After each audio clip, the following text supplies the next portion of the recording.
আসসালামু আলাইকুম। ওয়েলকাম জানাচ্ছি সকল অষ্টম শ্রেণীর শিক্ষার্থীবৃন্দদেরকে।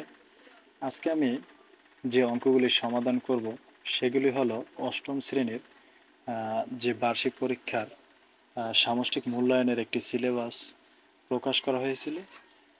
সেখান থেকে ক বিভাগের যে 15টি এমসিকিউ আছে সেই 15টির অঙ্কের সমাধান করার চেষ্টা করব।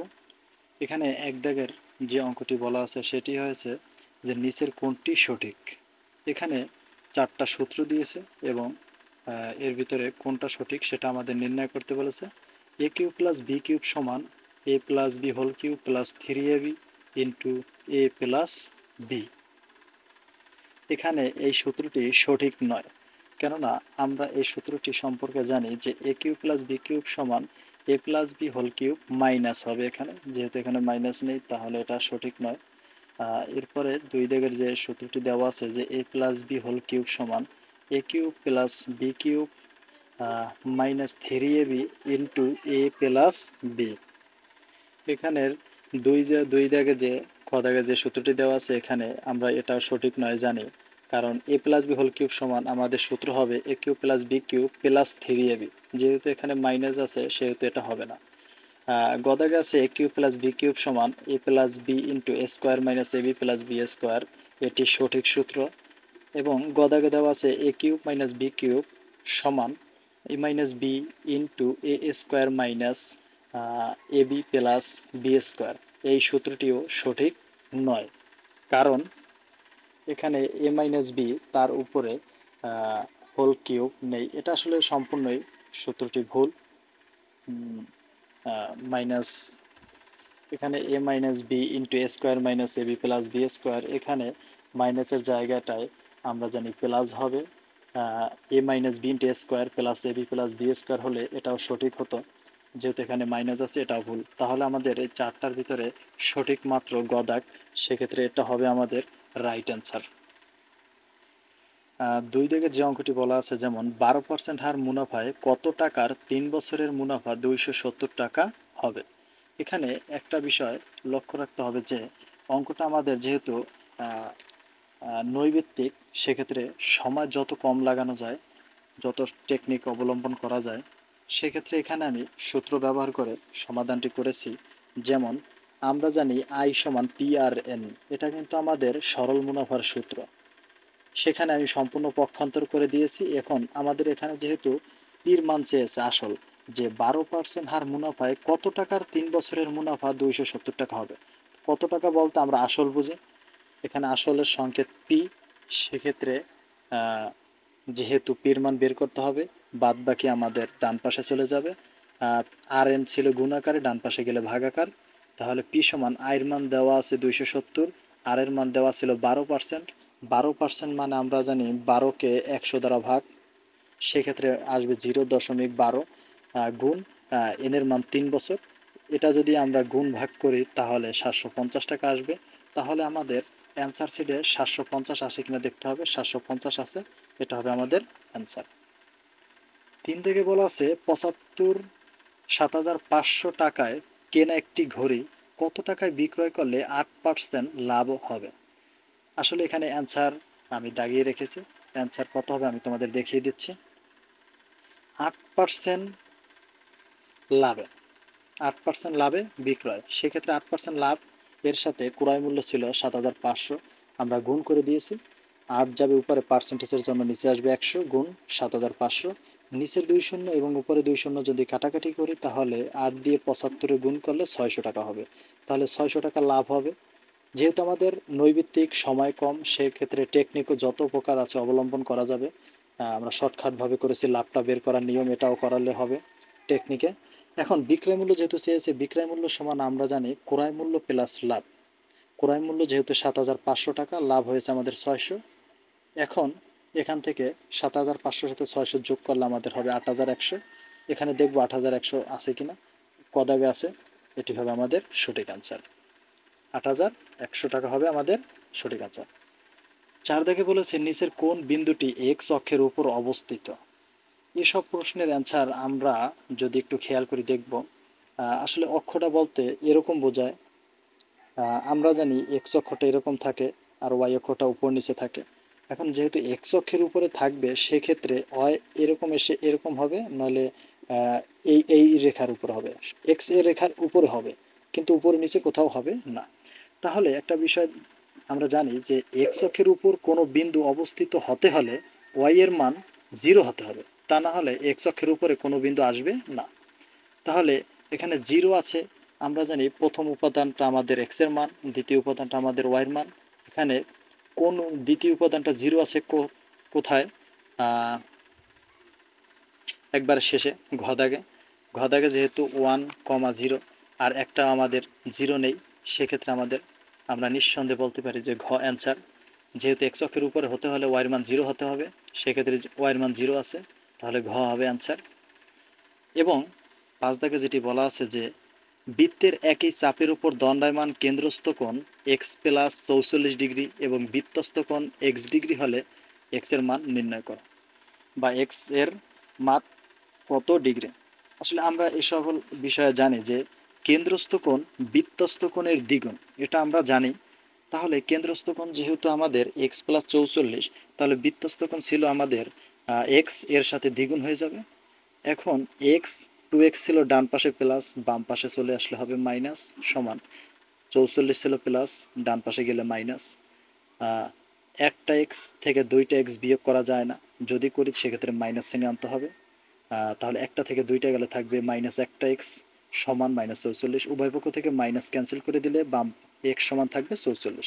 তাহলে আমাদের 5 দাগে 44 আছে কিনা দেখব, 44 আছে, এটি হবে আমাদের অ্যান্সার। 7 দাগে বলেছে কোনো বৃত্তের অধিচাপে অন্তর্লিখিত কোণ। আমরা একটা জিনিস জানি, সেটা হলো কোনো বৃত্তের অধিচাপে অন্তর্লিখিত, এখানে যেহেতু অধিচাপের কথা বলেছে, অধিচাপে, হ্যাঁ, কোনো বৃত্তের অধিচাপে অন্তর্লিখিত কোণ সূক্ষ্মকোণ এবং কোনো বৃত্তের উপচাপে অন্তর্লিখিত কোণ স্থূলকোণ। এখন আমাদের দেখতে হবে অধিচাপ বলেছে নাকি উপচাপ বলেছে। যেহেতু এখানে অধিচাপ বলেছে, অধিচাপ, তাহলে হবে আমাদের সূক্ষ্মকোণ, আর যদি উপচাপ বলতো তাহলে তো স্থূলকোণ, তাহলে এটা হবে সূক্ষ্মকোণ। 7 দাগে বলেছে বাইনারি সংখ্যা 1101কে দশমিক সংখ্যায় রূপান্তর করলে কত হবে। এটি আমি খুব সহজে সমাধানটা করেছি। আমরা প্রথমে সংখ্যাটি লিখব এবং ডান পাশ থেকে প্রথম সংখ্যাকে 1 দেব, এর পরের সংখ্যাকে ডাবল করব, 1-এর ডাবল 2, তারপরের সংখ্যা 2-এর ডাবল করলে 4, এর পরের সংখ্যা 4-এর ডাবল করলে 8, এর পরের সংখ্যা 8-এর ডাবল করলে 16, এর পরের সংখ্যা ডাবল করলে 32, এর পরে যদি কোনো সংখ্যা থাকতো তাহলে 32-এর ডাবল 64 হতো, এরকম বাড়বে। এখন আমাদের এখানে লক্ষ্য রাখতে হবে যদি দশমিক সংখ্যায় রূপান্তর করতে হয় তাহলে যেখানে আমাদের 1 আছে সেই মানগুলি যোগ করতে হবে, তাহলে 32, 8, 4, 1, এই কয়টি মান যদি যোগ করি তাহলে যোগফল হয় আমাদের 45, 32 আর 8 40, 40 আর 4 44 আর 1 45। তাহলে দেখবো 7 দাগে আমাদের 45 আছে কিনা। 7 দাগে আমাদের 45 আছে, এটি হবে আমাদের অ্যান্সার। 8 দাগে বলেছে 12, 8, 9, 2, 7, 5, 2, 7, 9, 2 উপাত্তগুলোর প্রচুরক কত। আমরা একটা জিনিস জানি, সেটা হলো প্রচুরক মানে উপাত্তগুলোর ভিতরে কোন উপাত্তটা সর্বাধিকবার আছে। যেহেতু আমাদের এখানে সর্বাধিকবার আছে, দেখব আমরা কোন সংখ্যাটি সর্বাধিকবার আছে। 12 একবারই আছে, 8 একবারই আছে, 9 এখানে একটা, এখানে একটা, 2টা আছে, তাহলে 9 পেলাম 2টা, 2 পেলাম 1 2 3 3টা, 7 পেলাম 2টা, 5 পেলাম একটা, তাহলে আমাদের অবশ্যই 2 আছে বেশি। সর্বাধিকবার আছে 3বার, তাহলে আমাদের এখানে প্রচুরক হবে 2। যদি আমাদের এরকম হতো যে এখানে 2 ও 3বার আছে, 9 ও 3বার আছে, তাহলে 2টাই হতো, তাহলে 2 এবং 9ই হবে অ্যান্সার। কিন্তু এখানে সর্বাধিকবার আছে শুধু 2 3বার, সেক্ষেত্রে অ্যান্সার হবে 2। 9 বলেছে 45 31 69 70 111 119 48, 53 উপাত্তগুলোর মধ্যক কত? আসলে আমাদের সিম্পলভাবে যদি আমরা মধ্যক নির্ণয় করতে চাই, সেক্ষেত্রে আমাদের উপাত্তগুলোকে মানের ঊর্ধ্বক্রম অনুসারে সাজাতে হবে। ঊর্ধ্বক্রম অনুসার বলতে বোঝায় ছোট থেকে বড়। আমি মানগুলো ছোট থেকে বড় সাজিয়েছি, 31, তারপরে বড় 45, তারপরে বড় 48, এভাবে সাজিয়েছি। এখন দেখব এখানে মানগুলো মধ্যে কোন মানগুলি অবস্থিত। আমরা যদি প্রথমে 3টে রাশি বাদ দিই, যেমন 1টা 2টা 3টা, শেষ দিক থেকে যদি 3টা বাদ দিই, তাহলে আমার মাঝে থাকে 2টা রাশি, যেমন 53 এবং 69। এবং এমন যদি হতো যে এই মানগুলি বিজোড় সংখ্যা, তাহলে কিন্তু আমার মাঝে একটা রাশি থাকতো। যেমন আমি একটু বুঝাই, 1 2 3 4 5, এখানে কিন্তু আমার বিজোড় সংখ্যা 1টা 2টা 3টা 4টা 5টা। এখানে আমি প্রথম 2টা বাদ দেবো, শেষের 2টা বাদ দেবো, তাহলে অবশ্যই আমার মাঝে 3 থাকবে, এটাই হবে আমাদের মধ্যক। কিন্তু যদি জোড় সংখ্যা থাকে, তাহলে কিন্তু আমাদের 2টা সংখ্যার যোগফলকে 2 দ্বারা ভাগ দিলে যা হবে তাই হবে মধ্যক। এখানে আমাদের যোগ সংখ্যা আছে, যেমন জোড় সংখ্যা আছে, যেমন 1 2 3 4 5 6 7 8। জোড় সংখ্যা থাকলে মাঝের 2টা সংখ্যার যোগফলকে 2 দ্বারা ভাগ করলে যা হবে তাই হবে মধ্যক। তাহলে 53 এবং 69কে যদি আমরা 2 দ্বারা ভাগ করি, ভাগফল হয় আমাদের 61। এখানে আমাদের দেখব 61 আছে কিনা। 61 আছে। 53, 61, 69, 70, তাহলে অবশ্যই আমাদের অ্যান্সার 61 হবে। 10 দাগে বলেছে 2x² - 5x - 3 = 0 এর উৎপাদকে বিশ্লেষণ নিচের কোনটি? এটা আমাদের অঙ্ক করতে হবে, টেকনিক কাজ হবে না এখানে। 2x² - 5x - 3 = 0, আমরা উৎপাদকে বিশ্লেষণের নিয়ম জানি। প্রথম সংখ্যা এবং শেষ সংখ্যা গুণ হয়, তাহলে 3 দুগুণ 6। যদি আমরা 6 লিখি, এখন 6কে আমরা গুণনীয়ক আকারে ভাঙাবো, 6কে 6, 3 দুগুণ 6। এখন দেখব কোন সংখ্যা দুইটা যোগ বিয়োগ করলে আমাদের মাঝে 5 হয়। এখানে দুইটাই আছে যে 5 হবে, যেমন 6 থেকে 1 বিয়োগ করলে 5 হয়, 3 আর 2 যোগ করলে 5 হয়, আমরা প্রথমটাই নেব। এখন যেহেতু 6 বড়, সেজন্য আমি 6 নিয়েছি। 1 আছে, 1 মানে শুধু চলকটা বসিয়ে দিলে হয়, তারপরে -3 এর মতো সমান 0। এখন আমরা দেখব প্রতি দুইটা থেকে কি কমন যায়। প্রথম দুইটার ভিতর থেকে কি কমন যায়। প্রথমটা আছে 2, শেষেরটা আছে, দ্বিতীয় সংখ্যা আছে 6, তাহলে 2 আর 6 এর কমন যায় 2। কমন মানে এমন সংখ্যা নেওয়া যে সংখ্যা দ্বারা এই দুইটা সংখ্যাকে আবার ভাগ করতে পারবো। যদি আমি এখানে 3 কমন নিতাম, 2কে কিন্তু 3 দ্বারা ভাগ করতে পারতাম না। 2 নিলাম কমন। এখন দেখতে হবে এই দুটোর ভিতরে কমন কি আছে। এখানে আছে একটা এক্স, এখানে আছে 2টা এক্স, অবশ্যই আমি একটা এক্স কমন নিতে পারবো। একটা এক্স কমন নেওয়ার পরে বাদ বাকি থাকে কি, এখানে থাকে শুধু এক্স, কারণ 2 কমন নিয়েছি, x² থেকে এক্স কমন নিয়েছি, শুধু একটা এক্স থাকবে, মাইনাসের জায়গায় মাইনাস। এক্স কমন নিয়েছি, 2 দিয়ে 6 রে ভাগ করলে 3 পাবো, 3 দুগুণ 6, 3 পেলাম। প্লাসের জায়গায় প্লাস, এখানে x-3, এখান থেকে কিছুই কমন নাই।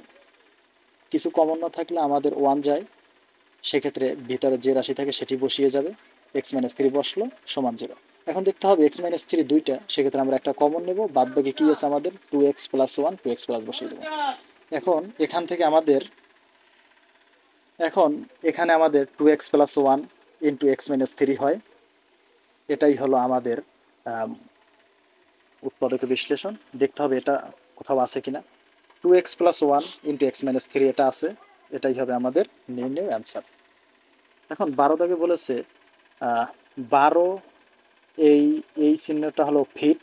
12 ফিট × 10 ফিট আকারের একটি মেজে ঢাকতে 4 ফিট × 2 ফিট আকারের কয়টি মাদুর লাগবে? এরকম প্রশ্ন থাকলে আমরা একটা টেকনিক অবলম্বন করব। টেকনিকটা হলো, প্রথমে যে সংখ্যা দুটো থাকবে তার গুণ করব, এবং পরে যে দুইটা সংখ্যা থাকবে তারও গুণ করে ভাগ দেব। ভাগ দিলে যা হবে সেটি হবে আনসার।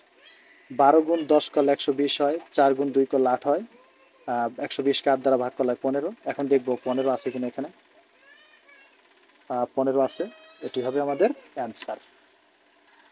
12 দাগের যে অঙ্কটি বলা আছে, যেমন x = 6, x + y = 11, সমীকরণ দুইটির ছেদবিন্দুর স্থানাঙ্ক কত? স্থানাঙ্ক বলতে ছেদবিন্দু যদি আমাদের চাই, সেক্ষেত্রে আমাদের বুঝতে হবে এখানে x এর মান এবং y এর মান চেয়েছে। যেহেতু আমাদের x এর মান 6 দেওয়া আছে, সেক্ষেত্রে আমাদের যেখানে 6 আছে সেটি আনসার হবে।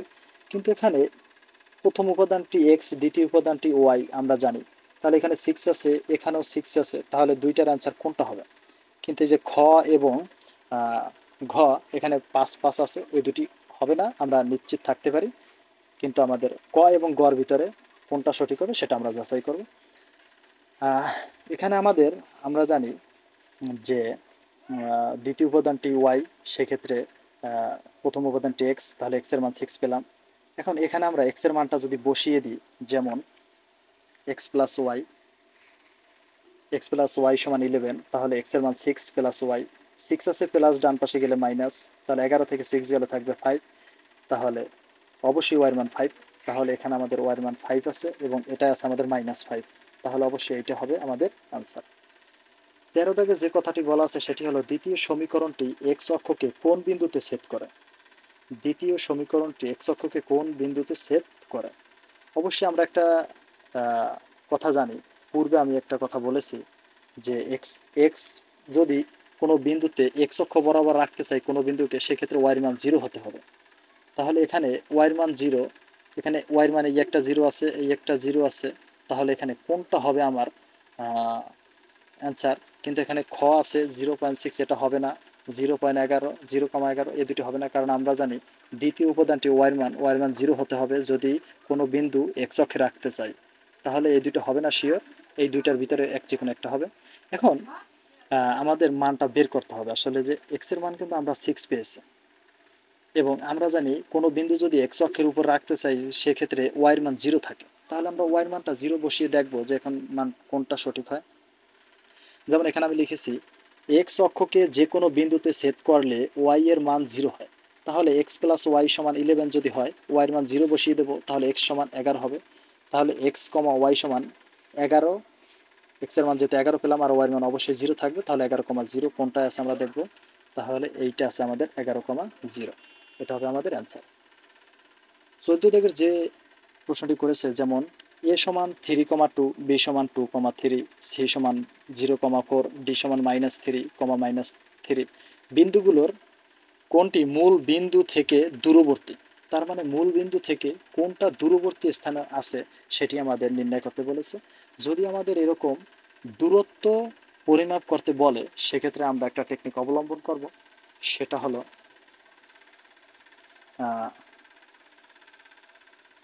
এর দূরত্ব আমরা নির্ণয় করব।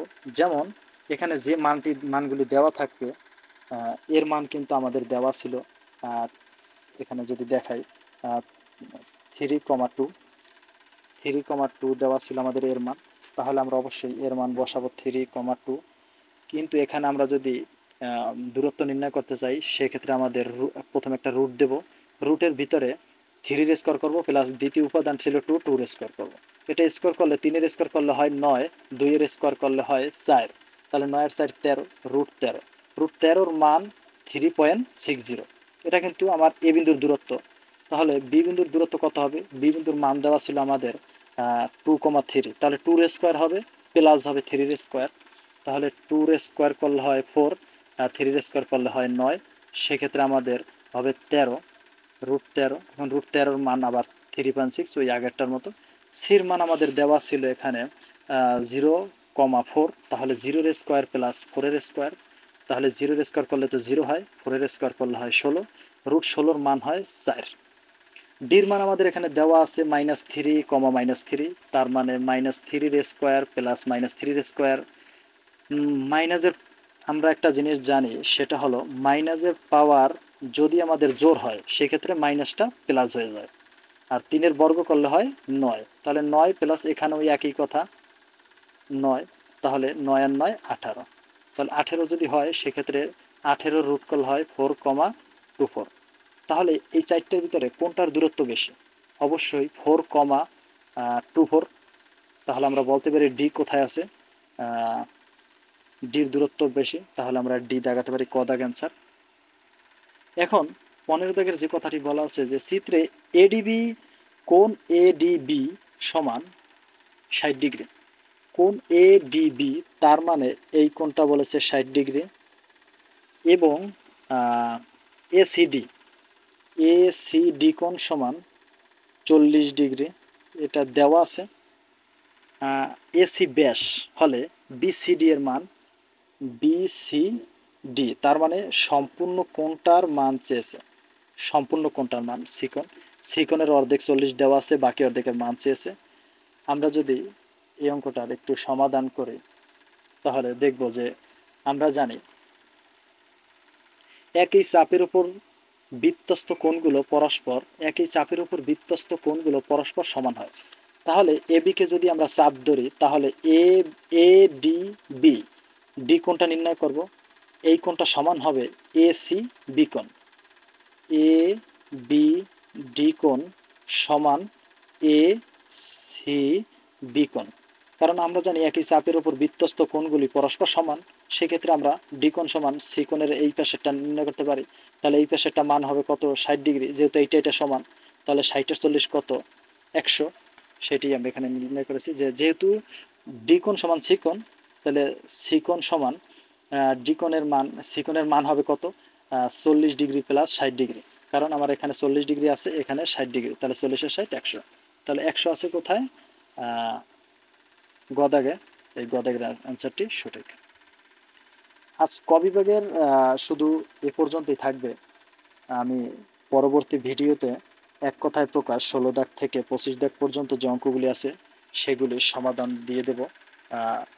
যদি তোমাদের অঙ্কগুলি খুব সহজ মনে হয়ে থাকে তাহলে তোমরা অবশ্যই সাবস্ক্রাইব করে পাশে থাকতে পারো, এবং পরবর্তী ভিডিওতে আমি বাকি অঙ্কগুলো দেওয়ার চেষ্টা করব ইনশাআল্লাহ।